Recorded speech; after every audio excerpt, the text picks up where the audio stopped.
Good morning or good evening for you, Dr. Lim. I am so excited to have you on here and to chat with you. So welcome. Thanks, Brittany. I'm really excited to be here. It's actually my first podcast, so thank you. Oh my gosh, I'm so excited. I'm so honored to be your first podcast. Yeah, I was so excited to have you on. And then yesterday I had like a little meltdown. I'm like, oh my God, did I screw this up again? Because when I had Dr. McIntosh on, the ENT, I totally screwed up the days. Like I don't even know what happened, but I messed up. So I'm like, oh my God, I better confirm with her that I have the timing right. But I'm so excited to have you on. I'm so excited to have gotten your book, to have read your book. So awesome. We're going to talk about this a little bit today. Let's just start. If you want to share a little bit about your background, how your journey into Airway started. Yeah, well, so I'm a general dentist from Perth in Western Australia, and I first got involved with sleep and airway because of my husband's snoring. So it was really driving me quite annoying. And one day I thought, you know what, I can't handle it anymore. I'm going to learn more about dental sleep appliances because I knew that they could help people with snoring and obstructive sleep apnea. And so I decided I was going to help as many spouses as possible, knowing how frustrating it was. And I signed up to do Australia's first qualification course in dental sleep medicine. And I started to be able to accept referrals from sleep physicians to manage adult snoring and obstructive sleep apnea. And then from there, I realized, gosh, this is a problem. A lot of people are suffering physically, mentally, emotionally, and it's a craniofacial problem. So we've missed the boat to deal with these problems early on in life. And so during the course, I found out about the research from Dr. Gimeno about how palate expansion could really help children, with their breathing when they had obstructive sleep apnea. And so I decided I was going to go more into that type of path. And I actually met Dr. Gimeno in 2014 in Sydney. And I told him, you've really inspired me to learn more on palate expansion. And he said, you know what, if you're doing palate expansion, you're too late. And so it was a really important teaching moment because I had no idea what that meant. But essentially, he was saying that we need to look at the causes or the root issue with poor development, which is really about how the muscles are working. And we need to really intervene with children and get their muscles working optimally from as early as possible within the first few years of life. And so that's really why I became involved further and further with sleep medicine.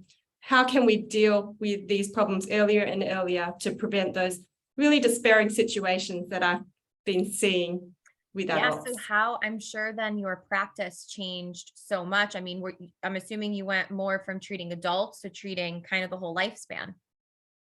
Yes, and now I really focus primarily on infants and young children because I feel it's more rewarding. We can do more with them. We have more opportunities for change. Now, as far as adults, I know you're doing tongue ties from infancy into adulthood. Do you do any types of expansion on adults, oral appliance therapy? I will do occasional oral appliances. It's not something I focus on. I am pretty well qualified to do them, but I actually prefer to do children. And so that's what I tend to focus on. If I get some occasional adult, I will do it. But yeah, I do think with adults, it really, probably palate expansion is one of the most important interventions. And as from my area, it's hard to find people that can be on board to offer that treatment. And so it's not something that I'm involved with at this point. Yes, no, totally get that.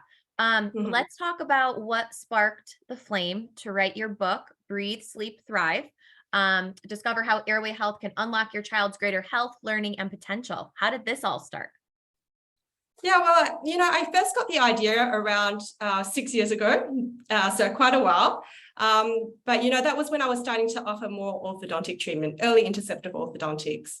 And prior to that, we referred exclusively to one orthodontist and, let's do early intervention. And I think like many dentists, we actually realized that a lot of the orthodontists, they're not super keen to do early intervention. It's all about, let's not burn out a child and let's wait till they're 12. We can do treatment more efficiently. But then often we would get the request to do the extractions. And when I started to understand that actually palate expansion could, really help improve breathing, it really didn't make sense to me anymore. And I knew that I wanted to be able to offer this more in our practice. And being able to discuss these concepts with parents, when we've already referred all their other children to orthodontists and taken out teeth, how do we tell them why we're doing something? It's a big conversation, and I wanted to put it in a book.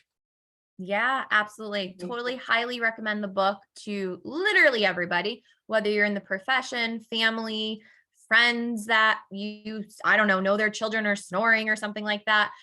It's such a great read. It's very digestible. I absolutely loved it. So bravo to you because you nailed it. What ages do you start expansion on in your clinic?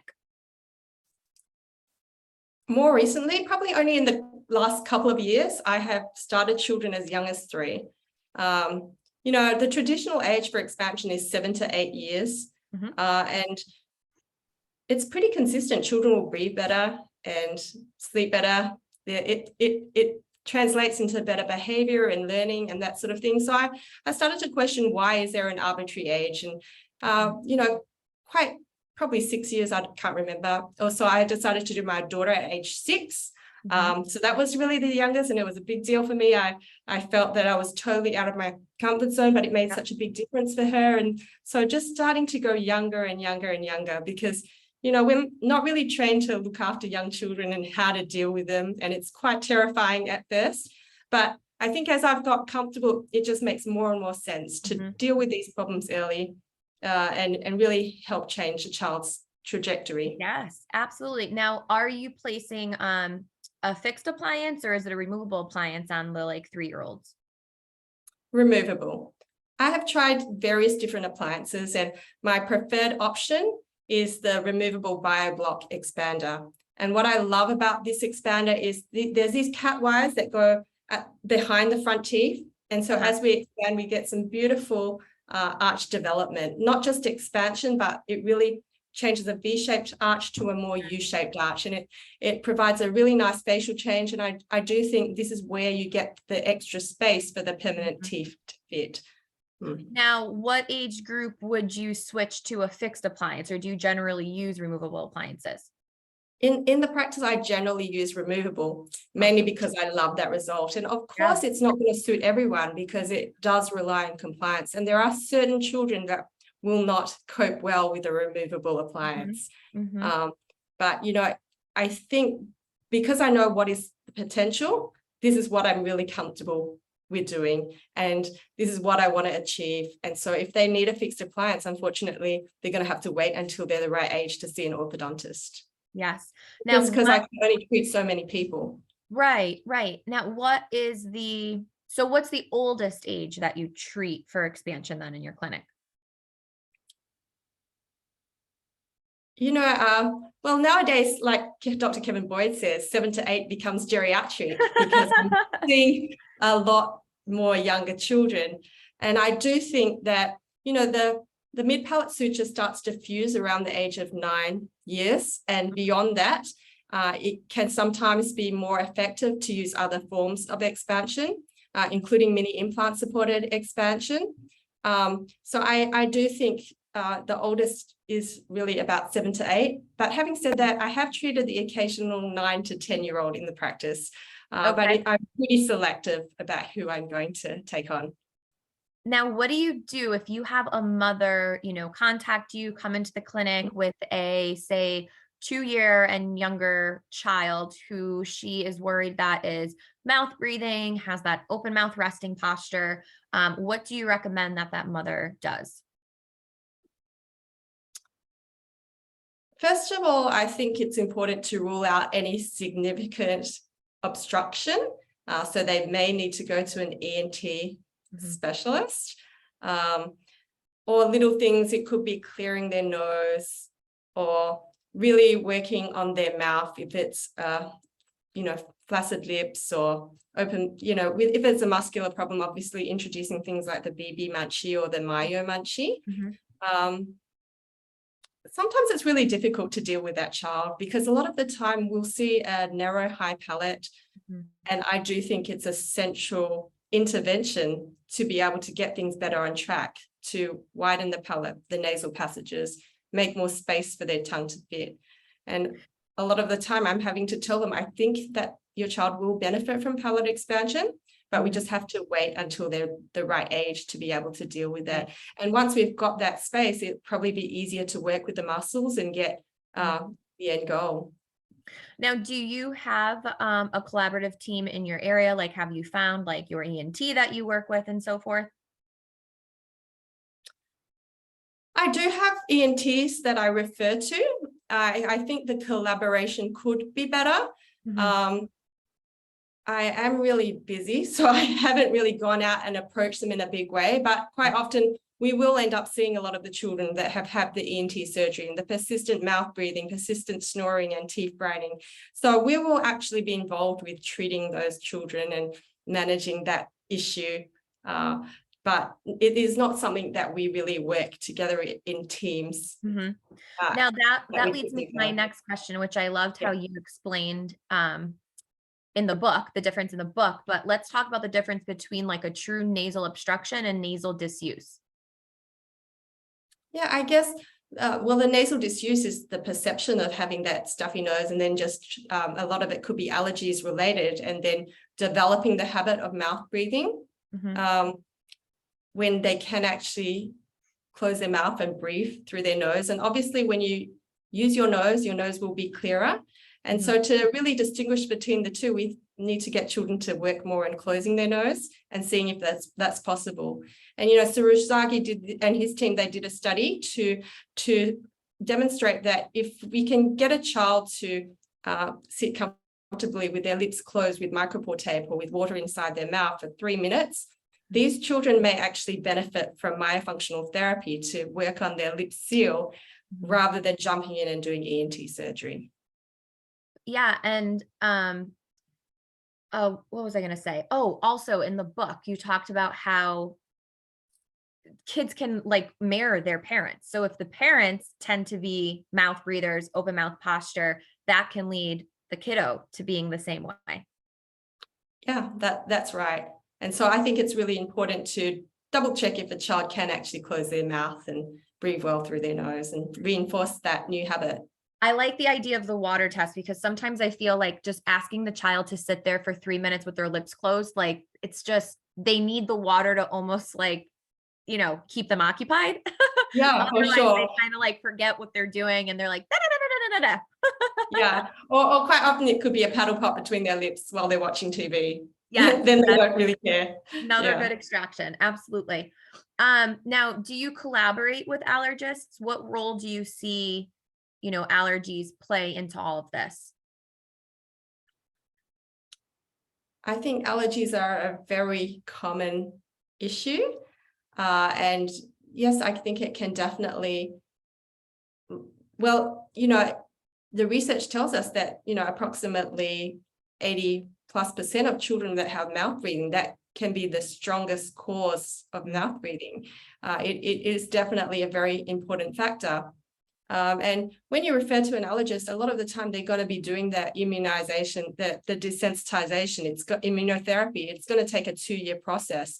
Right. And I actually do think a lot of children, they really don't need that. There are certain children that don't tend to resolve, but a lot of the time it could be as simple as nasal clearing, nasal sprays, just closing your mouth, using your nose more.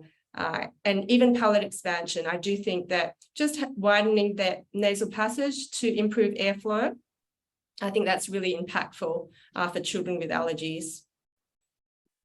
You also shared a statistic in your book that 80% of children post some kind of nasal surgery, tonsils, adenoids, whatever, still having breathing dysfunction. And why do you think this is the case?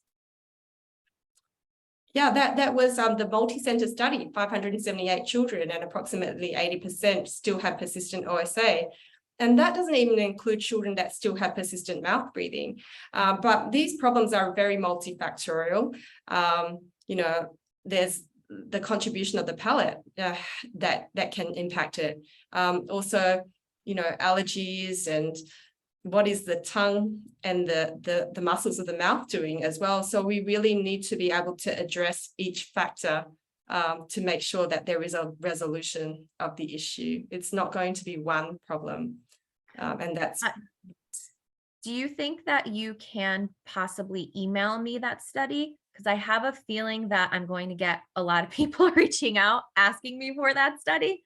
Yeah, for I think sure. that, my next question to you was going to be, how can we get our ENT colleagues to understand that, yes, they're an important piece to the puzzle, but they're not the only piece to the puzzle. So, putting a kiddo through whatever type of nasal surgery, they do have to follow up with that breathing education specialist, right? They have to relearn how to breathe properly, how to keep their lips closed, tongue to the roof of the mouth, etc. And I think that study would be a really great one for an ENT who's going to say, like, show me the literature. Yeah. And sometimes I feel like, and I don't know if you feel this way or anybody else listening feels this way. I remember when I first became a myofunctional therapist, and I went back in some patients that I knew that were going through orthodontics, and I wanted to see, like, did the orthodontist talk about the soft tissue dysfunction? And they did. They talked about the tongue thrust. They talked about how that could impede, stability of results. But then they did nothing about it. They didn't refer to anybody. And I'm like, how do you literally point this out and then you literally don't do anything about it? And sometimes when I talk to orthodontic colleagues, they're like, well, yeah, like, I know of myofunctional therapy, but it's so compliance based, and I just know that the patients aren't going to do it. So what's the point? And it's like, it's so frustrating, because I feel like if I was an orthodontist and I knew that there was something going on that is going to essentially mess up everything that I just did, I couldn't sleep with myself. Like, that also ruins your name, kind of like, this is your work. You know what I mean? So that part is so confusing. And I feel like kind of I've gotten that from a couple ENTs that I've talked to, like, oh, we give it 3 months. And usually, sometimes the mouth breathing will stop after 3 months. And we're like, okay, and if it doesn't, then what do you do? And if you know that there's still mouth breathing, that there's still bad habits going on, incorrect patterns, and somebody that can help address this, like, why wouldn't you just make the referral? Like, it's so mind-boggling to me.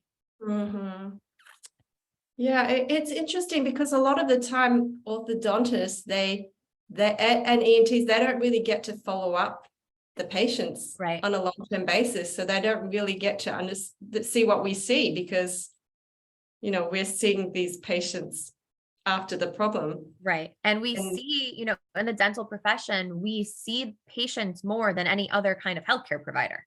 Absolutely. Yeah. We're seeing them every 6 months, right? So we have that opportunity to pick it up. So yeah, I'm kind of like you. They don't see it. Want to shake them. They don't see it the way that we see it. So I think this is where it's really important to empower parents and to help them recognize that this is not a quick fix. And this is one of the reasons for the book. Yes. And, I actually, you saw that I have a whole chapter on ENT. It's adenoids and tonsils, grommets, turbinates, and how really when a child needs surgery, we can really consider that a symptom of a problem. Right. And so I thought, oh, that could be controversial. I actually gave it to one of my ENT colleagues, Dr. JJ, who you met. He actually loved the chapter, and he felt that more ENTs needed to read it. So if anyone's struggling with an ENT, perhaps we need to just give them a copy of the book, because I have put together the references that they need to know. And, a lot of them wouldn't have exposure to that.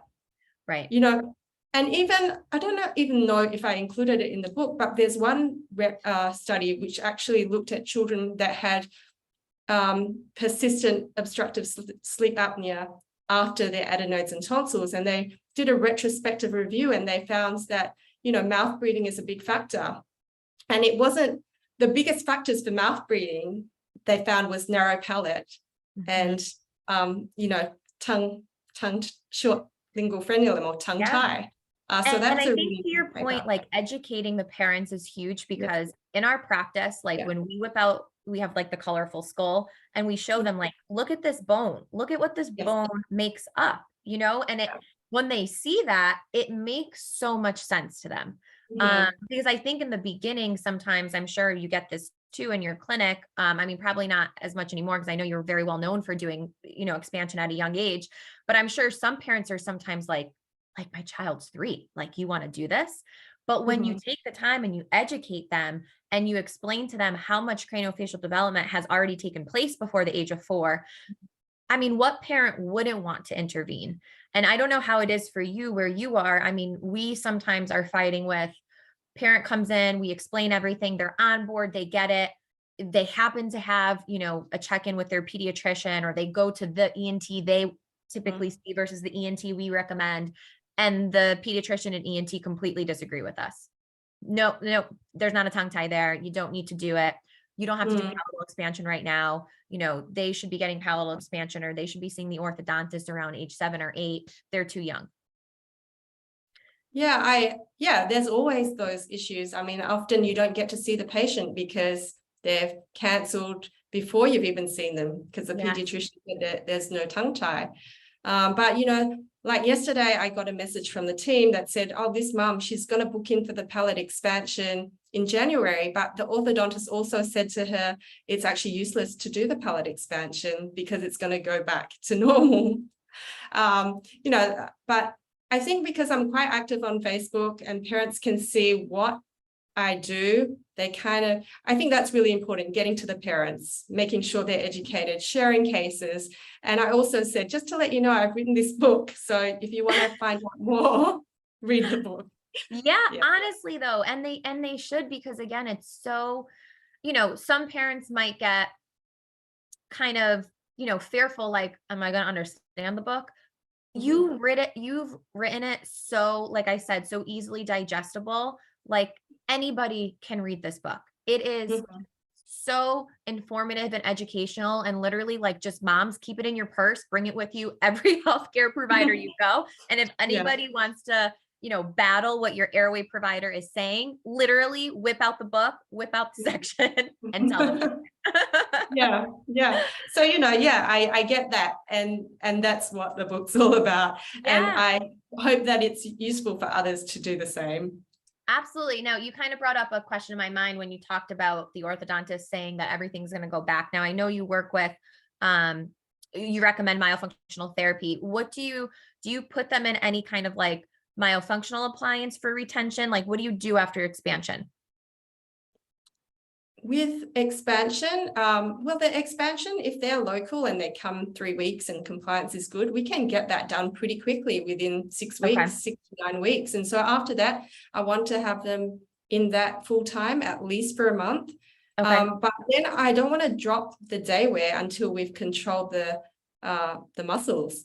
And so I want to see children have their tongue on the spot, at least the tip of their tongue, them to be closing their mouth at rest. The myomunchie is a really good test. So if they can use the myomunchie, chew and swallow with their lips sealed for a good 10 minutes, you kind of know that things are working a lot better. So Right. those are the patterns that I want to see before we say, let's start taking it out during the daytime a little. And then if it goes in pretty easy, we know that it's quite stable.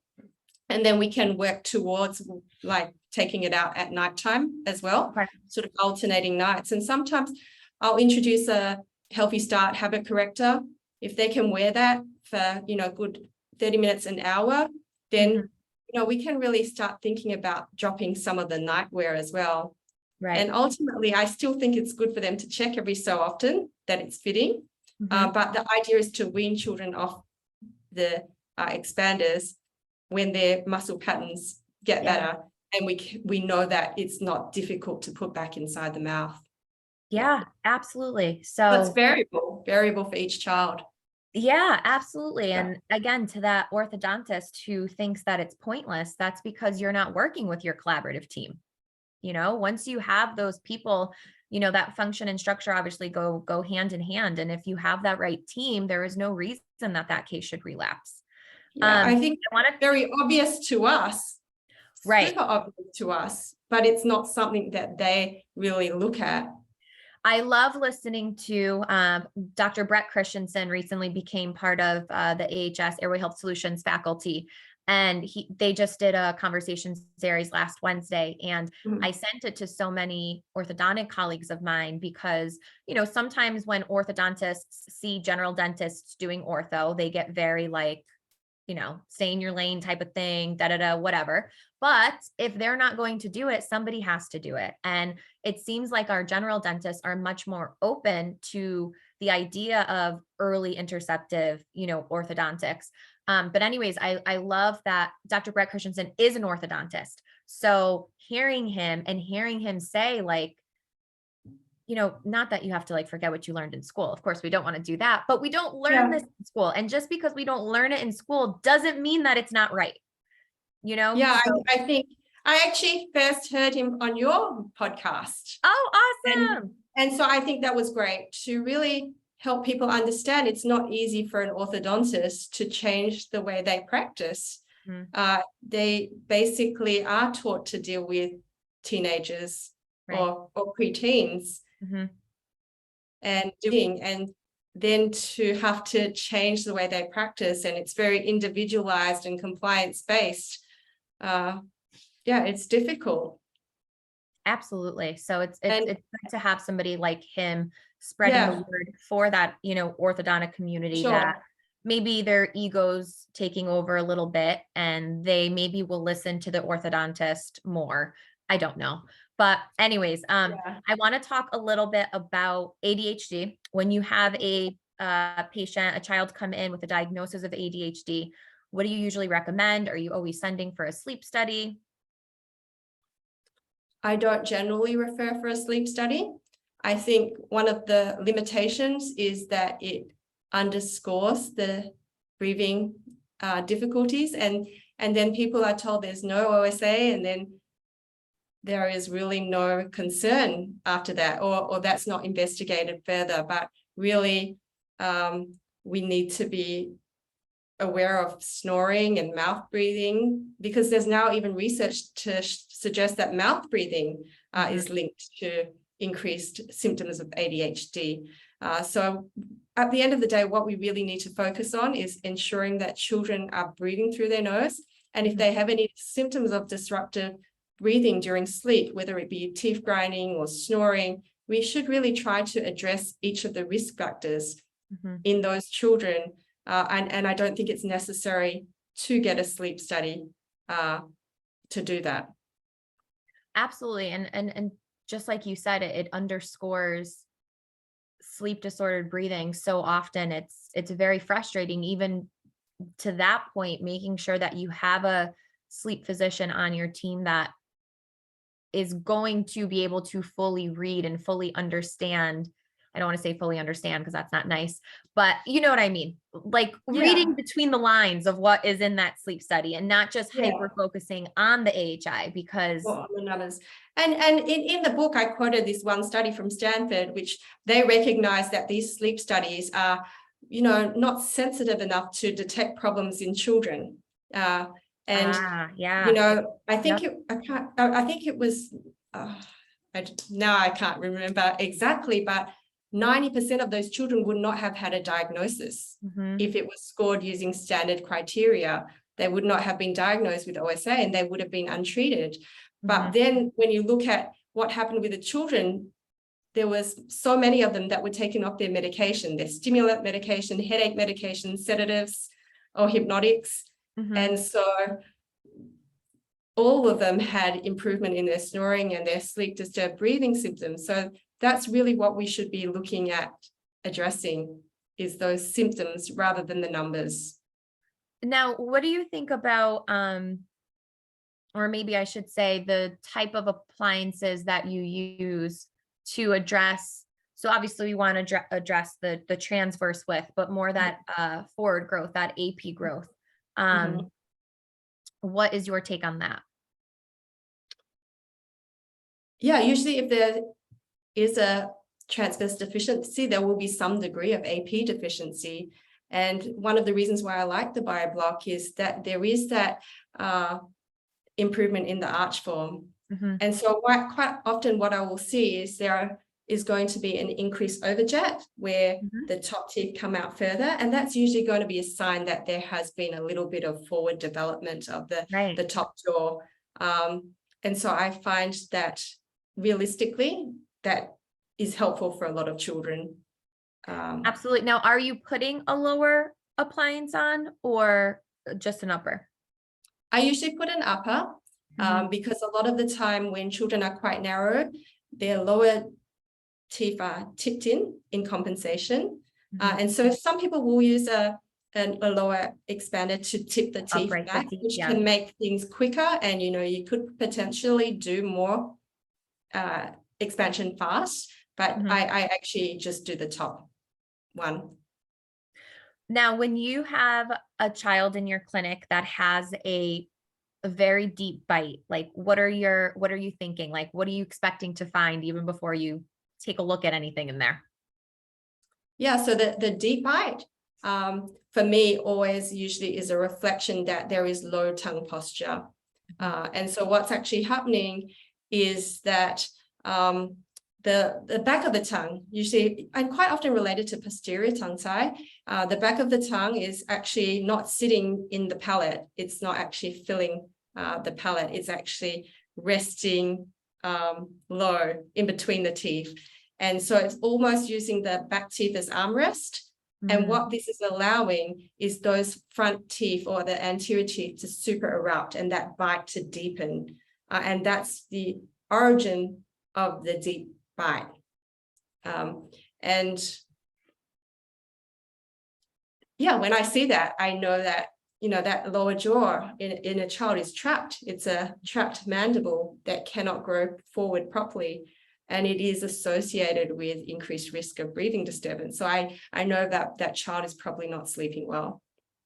Absolutely. And I think, with a kiddo in a deep bite, sometimes people struggle to find like the incorrect swallowing pattern because they're looking for that tongue to thrust forward. But when they have that deep bite, it's going to be very hard to see what that tongue is doing.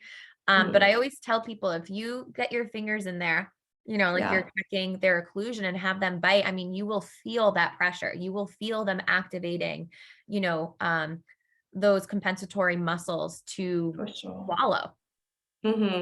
Yeah, so deep bite, I think it's a pretty dysfunctional swallow. Oh gosh, absolutely. Yeah. Now, I know this is probably going to vary patient to patient, but when we talk about expanding to a proper arch width, would you agree that that kind of varies depending on the person, like their overall body structure, body size, things like that? Yeah, there's definitely measurements. For instance, there's the Bogue index, and I think it's around 28 millimeters interproximal of the ears. And there's even research to suggest that,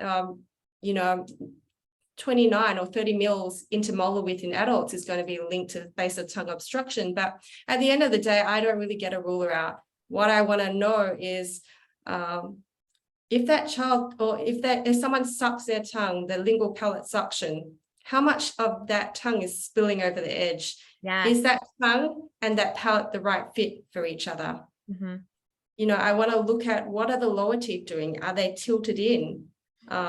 Because if they're tilted in, then that upper jaw is constricted. Right. And, absolutely. And that I see so often. Oh, you're going to hear my dogs barking. Someone must be here. I apologize.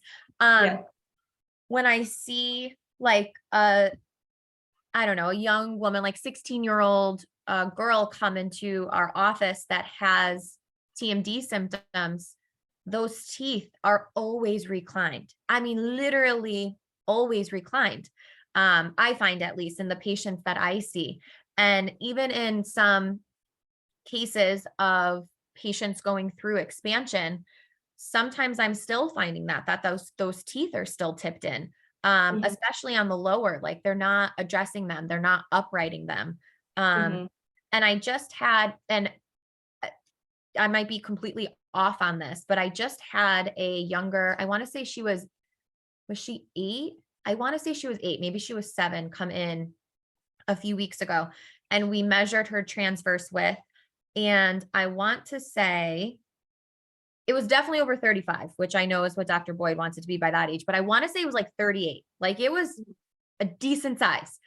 Yeah. But her teeth were so big. Like her central and lateral incisors were massive. Like, I mean, I have smaller teeth to begin with, but they had to be like double my size.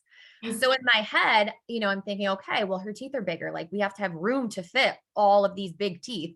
So for somebody like that, to your point, like it can't just be based off a number, because maybe for her, 40 millimeters isn't enough. Maybe for her, it needs to be more like 42, 44. Like, would you agree with that? Because it's like the first time I saw these massive teeth, and I was shocked that she had when I saw her, that she had a 38 millimeter palate, because there was also crowding.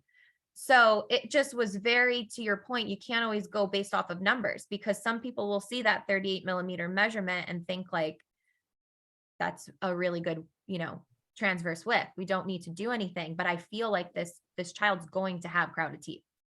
Yeah, because a lot of the time some people teach you put the cotton wool roll in, and that's 38 mils. But I think it's more valuable to look at the tongue and how does that tongue suction in the roof of the mouth? Has that developed properly, or is there enough space for the tongue? And I think that's a more meaningful measurement. Yeah. And this girl specifically, and I made sure that we got a picture of it. Her tongue 1,000% splayed over the occlusal surfaces of her teeth. But it will be interesting. I'm curious when we send her to the orthodontist that the family works with, what they're going to say about it.